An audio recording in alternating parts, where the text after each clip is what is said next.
black women and black men, like, do you feel like, do you feel like more than ever, like, we've got unity, or do you feel like certain things within our community, like, are kind of dividing black men and black women for whatever reason? 100%. There's a lot of division in Yeah. that community because I find that there's a lot of black men out there that just keep slating black women about our appearance, how we are, our hair. There's just always something for a black man to complain about. And I'm thinking, but like some of these black men, they're with white women. Okay, you can have your preference, but to sit down and slate a black woman, I just think is out of order when you basically come from a black woman. A black woman carried you for 9 months, and then you're to turn around and say, I don't like black women. I find that very disrespectful and out of order. I'm gonna be honest with you, yeah. You see that the older I get, yeah. You see this. I'm gonna be brutally, because sometimes I like to be blunt on here. Yeah? You see this fucking thing of like black, white, men, women, where we come from, my brother, my sister, all of that shit. I get to a point where basically all of that shit, I just put it aside and I just literally look at people for who they are.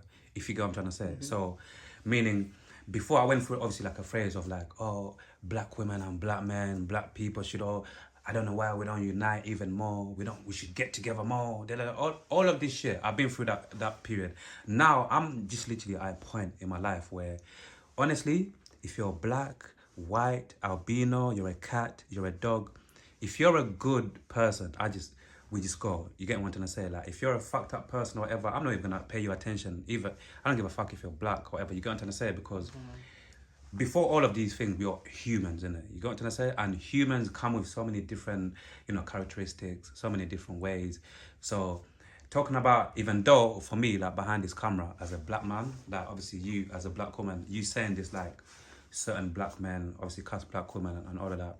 For me, I just said, fuck them. Like, you know what I'm trying to say? You're always gonna get them dickheads like online talking shit. Maybe, maybe some of those black men, for whatever reason, deep down, they're not really connected to the, like to the black essence. They don't really know what it really means to be a black Do you man. know what? A lot of them don't like themselves, and this is why they tend to go for the opposite sex, which is white, because they think that the white women look better and they're better as people, when really what it is they just go on with certain foolishness that a lot of black women are not prepared to tolerate, and because of that, they will just label the black women as a problem. I mean, yeah, there is some women that are too masculine and some men don't like all of that. And, okay, fair enough, everyone has their preference. You can have your preference, but to go online and on television and diss black women, I'm not for that at all. Because even my thing is like, if I got my preference, yeah, let me just fucking crack on with my preference. What the hell am I gonna look on the other side and be like, I don't like this, and I start cussing what I don't like? Even that kind of like For you to mindset. not like yourself and then go with the opposite, you've got serious problems to go and do that. You don't like yourself, and to me, that just looks mad. If I was a white woman, I heard a black man say that, I would. That would just sound crazy. It's just mad. It doesn't make sense. How can you not like yourself? I'm gonna throw a spanner in the works on this one, yeah. Like, before, when I used to kind of date white women, and when I've been with white women, yeah, and even black men that are gonna be watching this, yeah, I'm sure someone's gonna relate to this, yeah. I used to hear white women say the same thing as well about white men. Ever since I got with black guys, I'll never go with a white guy again. Oh, they're this, they're that. And obviously these times I'm a bit younger, and I'm just thinking, oh, okay, right. And I'm sure you've heard of this phrase as well. Once you go black, you don't go back. That stupid kind of thing. You get me? But just in general, like, basically going full circle, just saying like black, white. I just feel like taking it back to humans, innit? I just feel like every color, every race, you're always gonna get these kind of humans who, for whatever reason, they don't like themselves, or they've got a certain issue with some people that come from their culture. You get what I'm trying to say? And for me, I always just try to take it back to like focusing in it, giving your energies to like the people that actually giving you the same energy back. And those ones, these black men who are talking shit online or whatever, if we gave them air and we didn't really like, you're going to say, if we didn't give these people like a lot of attention and time, I'm sure they'll fade away on the wayside. You get me? So, like, be honest, like, when you hear these kind of things, like, as a black woman, that these things kind of like upset you or It's make very you? upsetting because you're dissing your own people. Yeah. Like, you're black and you just have to accept that you're black and love yourself and you're black people. You got black blood flowing through your veins, and so why would you say that you don't like black people? It just sounds crazy. Yeah, Black women, sorry. Yeah, I'm not gonna lie. Me hearing you say it, yeah, absolutely sound crazy. And then these white women are hearing that, and it's like it's like making some white women may feel superior above black women because of the message that these black men are putting into their ears, into their heads. It's just mad. You can't do that. Do you also think there's a section of like black people who still, for whatever reason, like subconsciously maybe still have this kind of like this mentality of being like a victim? Sorry, repeat that again. Do you feel like there's still like a certain section of certain black people who have got this mentality from obviously back in the days, slavery, the system, whatever, who have still got like a certain section of black people who have still got this like mentality of like victim mindset of like, we're still oppressed, this and that. You get where I'm coming from? Yeah, definitely.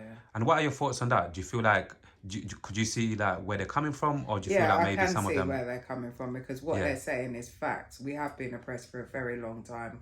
We're labelled as aggressive with this, with that, but look at what we've been through as black people. Slavery, I mean, the Windrush Empire coming over to this country in the 50s and 60s. Black people suffered a lot of racism back then, and it's like people don't really understand the struggles and the impact it must have had on their mental health through leaving a nice warm country to come here. Even though we were invited to come over here, it's like we weren't accepted. Like, the people that were there, they didn't accept us, they didn't speak to you. It must have been awful for them, the people that experienced that. I mean, I wasn't born, obviously, but I can only imagine what they went through and the impact that it must have had on them. It must have made them feel miserable and, frustrated and not being given a chance to apply for certain jobs. You just knew that certain jobs you wouldn't be able to get because of the colour of your skin. With the Windrush, do you have like some people in your family that also like came from Windrush? Yes. Like, history, yeah. Yeah. And you see with that, is there like, because obviously me as an African, like right now, it's like I'm getting educated, innit? Like I'm kind of like, I want to learn more.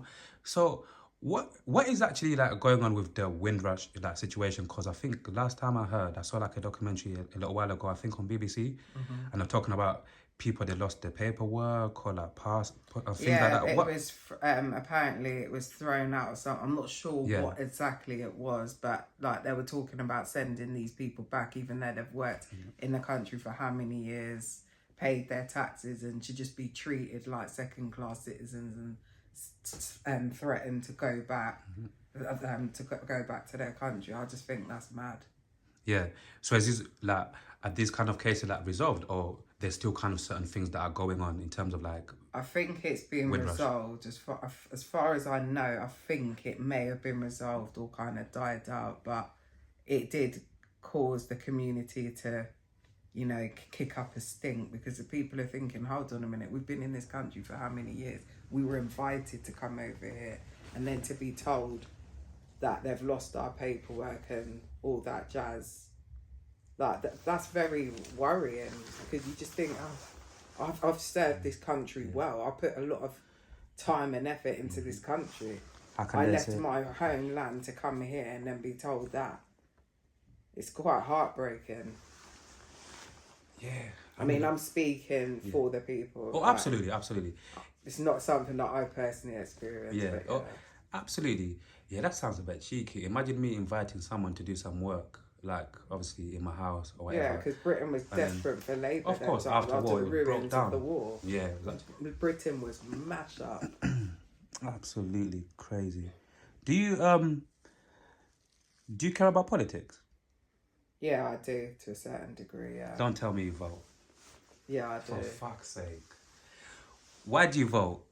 This is a proper open conversation. Why do you vote? Because obviously a few people who have watched some of my conversations, they know how I feel about the politics I'm voting. A lot of certain services that have been open or closing down, cutbacks, and I have a SEN child, and my son benefits from using these services. So for them to be talking about shutting it down, I will do anything in my power to keep them services going, because a lot of families depend on that.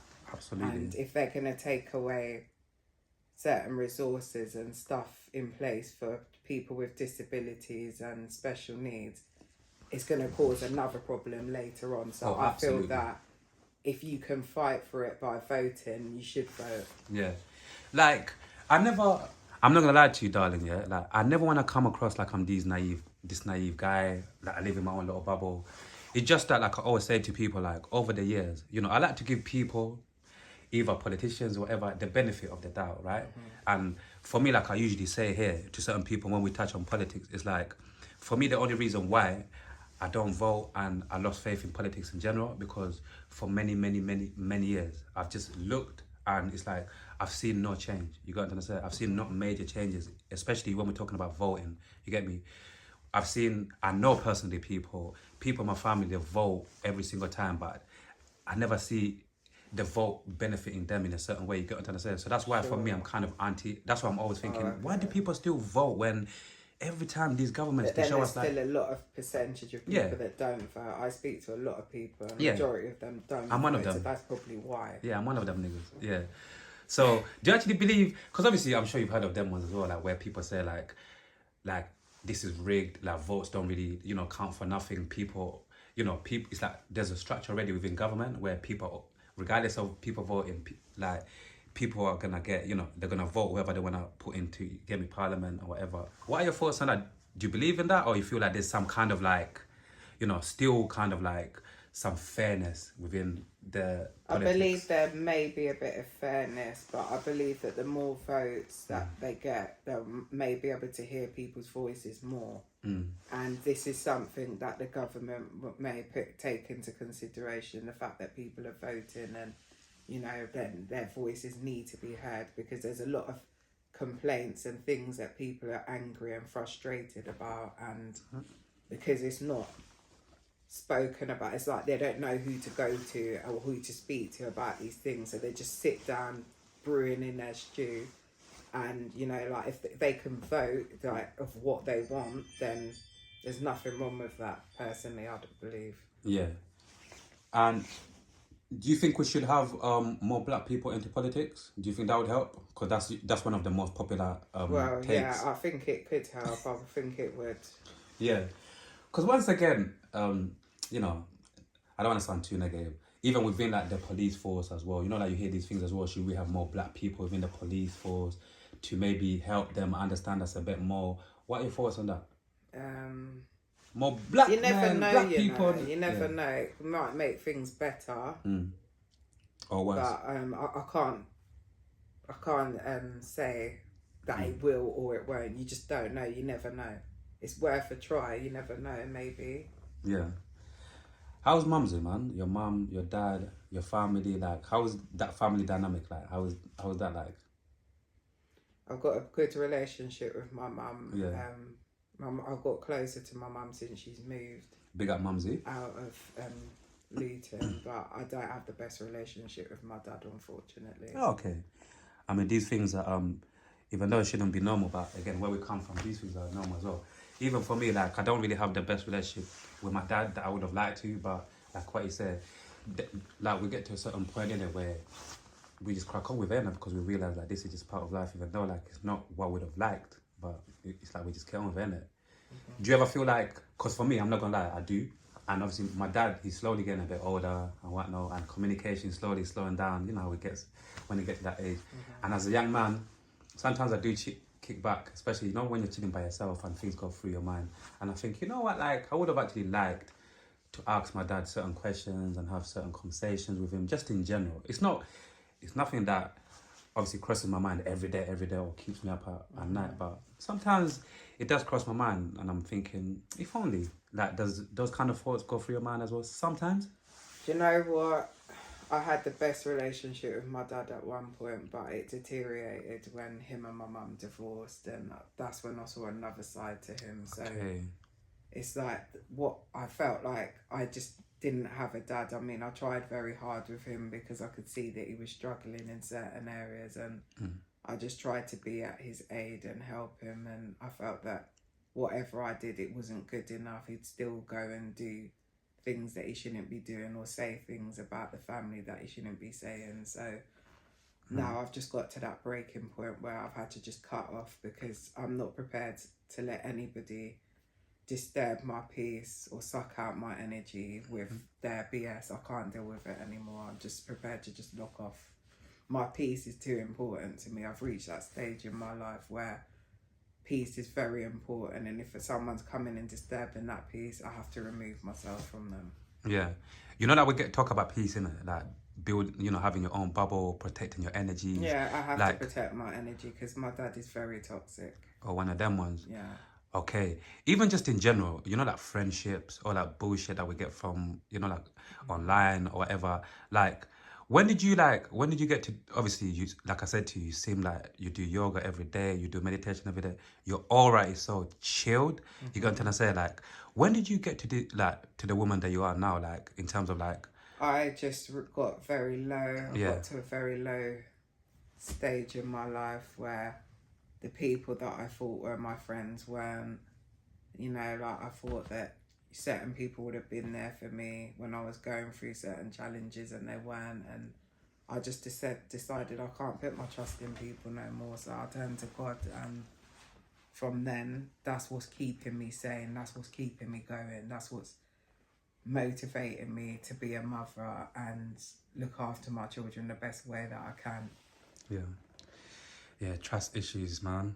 By the way, I'm not saying you've got trust issues, but I'm just saying you can't trust people. You know, like in reality, you know, like sometimes, like you said, in it, when certain people like, you know, like betray you, or certain people, you know, like you realize people are not who they say they were, and all of these things. Yeah, they'll be there for you no matter what, and then something happens, and then it shows you that then they wasn't there like how they said they were. Just stuff like that make you realise you can't put your full 100% trust in anybody. That's what God's there for, and this is what God's saying to me. Yeah, man, that's human beings for you. People will surprise you in so many different ways. You get what I mean? But yeah, so we talk to us, like, you know, like, what's going on just in life in general? You know, like, is there anything that you're working on, things that you're kind of developing, or certain things that, you know, you're getting into, certain new things, like new hobbies? Well, yeah, the content creating, that's my hobby. I do love doing it. I mean, it does take up a lot of time, but, you know, I just want to be able to help other people that have gone through what I've gone through, or are having certain challenges and difficulties, whether it's with their children, their walk with God, whatever it is, or that I've experienced.